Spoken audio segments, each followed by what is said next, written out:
करीब 500 साल बाद अयोध्या में राम मंदिर का सपना पूरा हुआ और आडवाणी जी राम मंदिर आंदोलन के सबसे लोकप्रिय नेता थे, जो अटल बिहारी वाजपेयी के बाद भारत रत्न पाने वाले दूसरे नेता हैं। गृह मंत्री अमित शाह समेत तमाम नेताओं ने बधाई दी है। लाल कृष्ण आडवाणी को भारत रत्न मिलने पर राम मंदिर आंदोलन के दौरान उनके साथ रहने वाली बीजेपी नेता उमा भारती ने खुशी जताई है। उमा भारती ने एक्स पर लिखा कि आदरणीय लाल कृष्ण आडवाणी जी को भारत रत्न की घोषणा आज बेहद खुशी एवं गर्व का दिन है।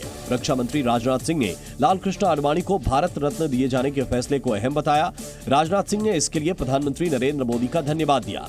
हमारे प्रेरणा स्रोत लाल कृष्ण आडवाणी जी को भारत रत्न से गौरवान्वित करना ये पूरे देश के लिए और हम सब के लिए बहुत गौरव का क्षण है। आडवाणी जी ने अपना संपूर्ण जीवन देश के लिए और समाज के लिए समर्पित किया है। केंद्रीय मंत्री नितिन गडकरी ने भी खुशी जताई। उत्तर प्रदेश के मुख्यमंत्री योगी आदित्यनाथ समेत तमाम नेताओं ने भी आडवाणी को भारत रत्न मिलने पर खुशी जताई और प्रधानमंत्री का आभार जताया। लाल कृष्ण आडवाणी को भारत रत्न देने का ऐलान होते ही देश के साधु संत भी खुश हो गए और उन्हें बधाई दी। और देश के संतों ने राम जन्मभूमि के जननायक को भारत रत्न सम्मान दिए जाने पर खुशी जताई।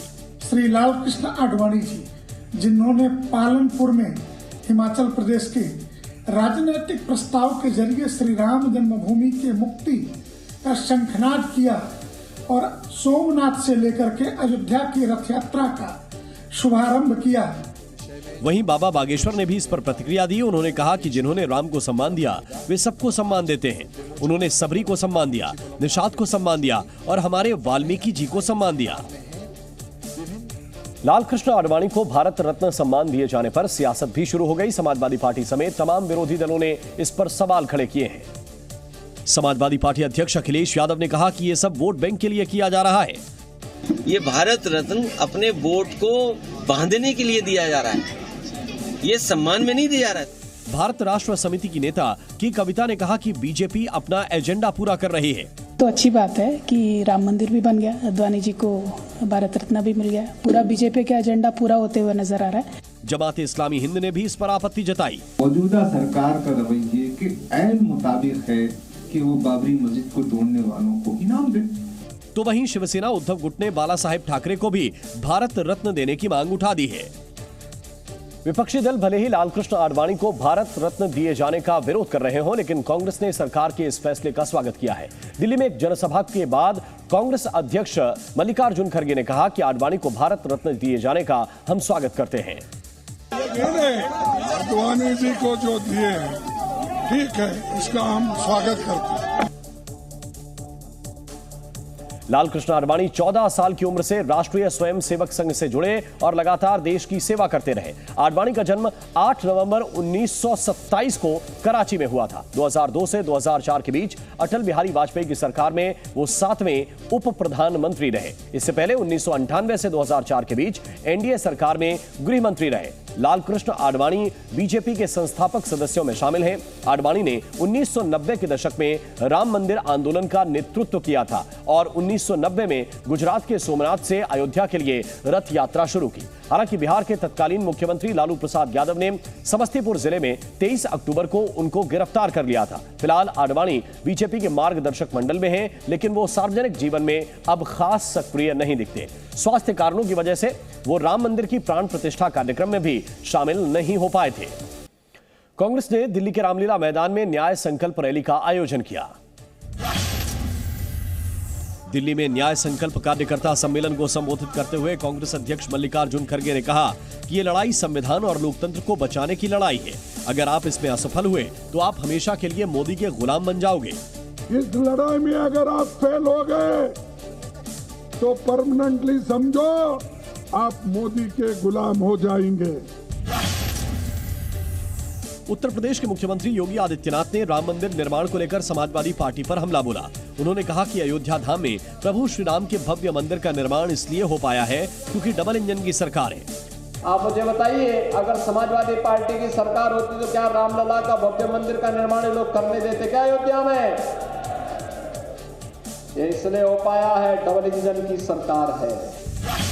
दिल्ली शराब घोटाला मामले में आरोपी संजय सिंह को राउज एवेन्यू कोर्ट ने 5 फरवरी को राज्यसभा सांसद के रूप में शपथ लेने की इजाजत दी।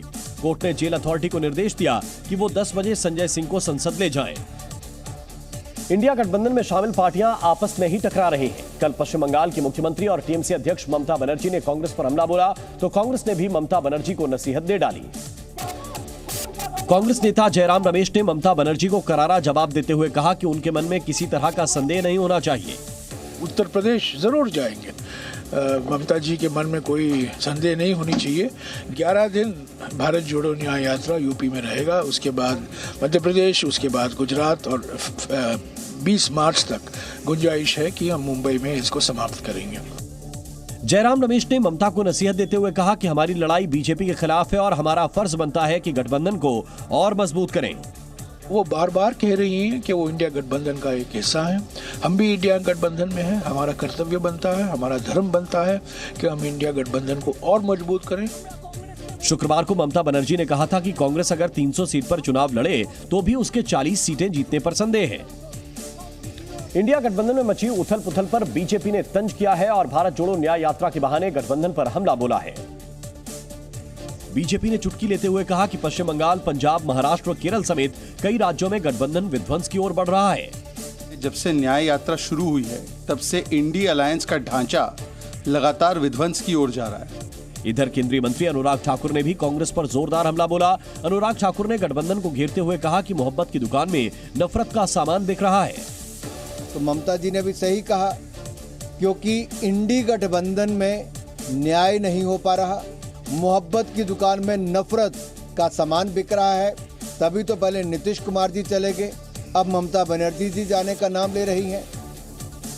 दरअसल इंडिया गठबंधन के साथी एक एक करके साथ छोड़ रहे हैं, जिससे गठबंधन पर संकट खड़ा हो गया है।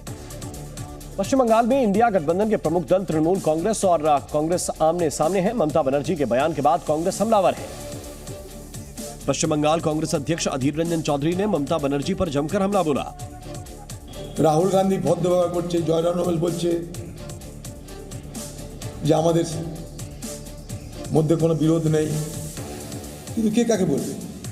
কথাই বলে বাঁদরের গলায় মুক্তোর হার মানায় না। वहीं कांग्रेस अध्यक्ष मल्लिकार्जुन खड़गे ने कहा कि हमारी लड़ाई लोकतंत्र को बचाने की होनी चाहिए। ये लड़ाई सिर्फ किसी के लिए नहीं है, ये लड़ाई है देश के डेमोक्रेसी को बचाने का, देश के लोकतंत्र को बचाने का, देश के संविधान को बचाने का, ये लड़ाई है। दरअसल ममता बनर्जी लगातार कांग्रेस पर निशाना साध रही हैं, जिसके बाद से गठबंधन में दरार बढ़ती जा रही है। कांग्रेस की भारत जोड़ो यात्रा पश्चिम बंगाल से होते हुए झारखंड पहुंच चुकी है। आज राहुल गांधी गोड्डा पहुंचे और बीजेपी पर जमकर हमला बोला। राहुल गांधी ने कहा कि बीजेपी जाति और धर्म के नाम पर नफरत फैला रही है। जो ये नफरत फैला रहे हैं, एक जात को दूसरी जात से लड़ा रहे हैं, एक धर्म को दूसरे धर्म से लड़ा रहे हैं, आदिवासियों को नॉन आदिवासियों से लड़ा रहे हैं, इसके खिलाफ हम यहां आए हैं। साथ ही राहुल गांधी ने केंद्र सरकार पर एजेंसियों के दुरुपयोग का आरोप लगाया। अब नरेंद्र मोदी जी ने क्या किया? ईडी को पकड़ा, सीबीआई को पकड़ा, इनकम टैक्स वालों को पकड़ा और कहा कि देखिए, जो भी देश में हमारा विरोध करता है उसके आप पीछे पड़ जाइए। राहुल गांधी ने कहा कि पूरे देश में कांग्रेस गठबंधन के साथ मिलकर बीजेपी की विचारधारा के खिलाफ लड़ रही है और लड़ते रहेंगे। जी न्यूज़।